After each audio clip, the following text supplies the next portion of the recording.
Welcome to OCDQ Radio, a podcast from OCDQ Blog. Obsessive Compulsive Data Quality.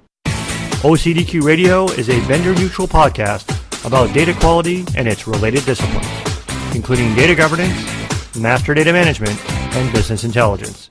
OCDQ Radio is produced and hosted by Jim Harris, the blogger-in-chief at Obsessive Compulsive Data Quality, OCDQblog.com. On this episode of OCDQ Radio, I am joined by a special guest.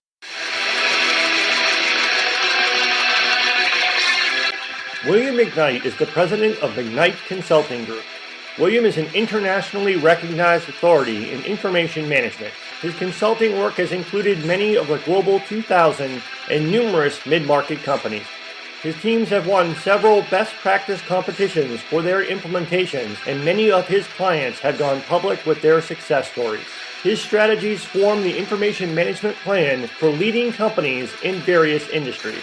William McKnight is a very popular speaker worldwide and a prolific writer with hundreds of articles and white papers published. William is a distinguished entrepreneur and a former Fortune 50 technology executive and software engineer. William McKnight provides clients with strategies, architectures, platform and tool selection, and complete programs to manage information. William McKnight, welcome to OCDQ Radio. Thank you, Jim. It's great to be with you. We are really excited to have an opportunity to talk to you today, William, because you have just published a new book, Information Management: Strategies for Gaining a Competitive Advantage with Data. With that awesome sounding title, can you give us a quick synopsis of the book? Absolutely. There's just a lot coming at people that are in IT today and people that manage the corporate information asset. There's a lot of opportunity there for moving data into this platform or that platform. We hear a lot about big data. Yet at the same time, our legacy systems are improving all the time, and they're getting bigger as well. And so there's just a lot of choice out there for information architects in terms of where to put data and how to go about doing it. And it's so important that we do it right. Making these smart decisions up front provide a lot of great leverage for a successful long-term program. And so what I'm providing is a lot of information that's the big picture as well as the small picture on how to make these decisions smartly and get going down the right path with your information. One of the big pictures that's becoming more of a picture for everyone nowadays is really starting to understand the value of information. It used to be a bit more of an esoteric topic, but you make the point in the opening of your book that no matter what business you are in the business of information. Well, that's right. No matter what industry you're in and where you stand in that industry, what you compete on today in the modern competitive landscape is your information. It has to do with having more information, having better information, and more well-performing information than competitors. I frequently take a look at company strategy. And there's hardly an element of company strategy these days that doesn't have to do with give me more or better or quicker information so that we can make better decisions here. It's truly where companies are competing today. I definitely agree that no matter what business you're in the business of information. A lot of the examples that we get come from companies that were born in the information age. And the example that you use in the beginning of your book is Amazon. Every time you make a purchase on Amazon, you receive suggestions of other products that you might like as well. And if you make an additional purchase based on those recommendations, then that's a return on the investment that Amazon put into their information. And that's an example of the business of information. However, it's not limited to just companies that were born in the information age. So can you provide us with some examples from other types of businesses or industries? Oh, absolutely. There's so many examples. Amazon's a great example, but some people could look at that as sort of unattainable for me in this mid-sized company, or it's a new era company and we're not. We're an insurance company, healthcare company, whatever. It's been around a while, so maybe the same rules don't apply, but I would argue that the same rules do apply. You can imagine what Amazon would be like if they had a boring web page where they never offered you anything else. I go to the Amazon page and it just draws me in. I'm there for a while. I'm clicking around and ultimately will purchase something probably.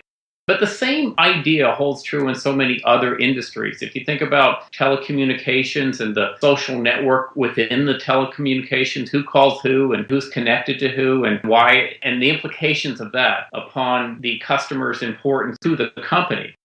If you think about retail and your last purchase, how does your last purchase play in, but how does your 10 to 100 purchases play in previous to that? And if the company doesn't have that level of information on you, it does have that level on so many other people that are similar to you according to certain characteristics. And it can then impute that profile upon you and then treat you accordingly until you've developed that long profile with them. And so information management is about collecting that information so you can make these smart decisions that truly companies are competing on today. In your book, you say that information is the value associated with data, and that information is data under management that can be utilized by the company to achieve goals. Your book is really focused on helping people bridge that divide in order to solve business problems. Yeah, that's right. Data that just flows through the organization that never gets picked up and stored someplace, number one. And secondly, maybe gets stored but it never gets used. Well, that's useless. We need to turn data into active information that actually can be utilized to achieve real business goals.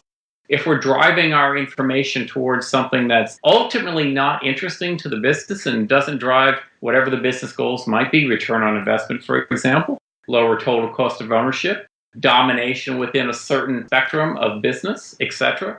If we're not ultimately doing that, then our information management efforts are ultimately wasted. And so while my book covers a lot of ground in terms of all the different kinds of platforms, Hadoop, NoSQL, in-memory, columnar, appliances, master data management, etc., I don't put it out there because these things don't have value propositions. They ultimately do.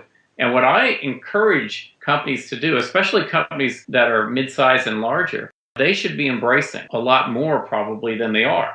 They probably think they're already in a sea of chaos, but the business competition dictates that you continue to move forward while you're at the same time potentially shoring up what you've got. But you have to keep moving forward, and information right now is the modern gold of the organization. And so the book is really about caretaking that gold. You're listening to OCDQ Radio, a vendor-neutral podcast about data quality and its related disciplines from the Obsessive Compulsive Data Quality blog produced by Jim Harris. Visit ocdqblog.com/podcast to find ways to subscribe to OCDQ Radio and get links to the blog post summaries of every episode. You'll also find ways to contact me, Jim Harris, if you're interested in being a guest on the show or if you would like to discuss sponsorship opportunities.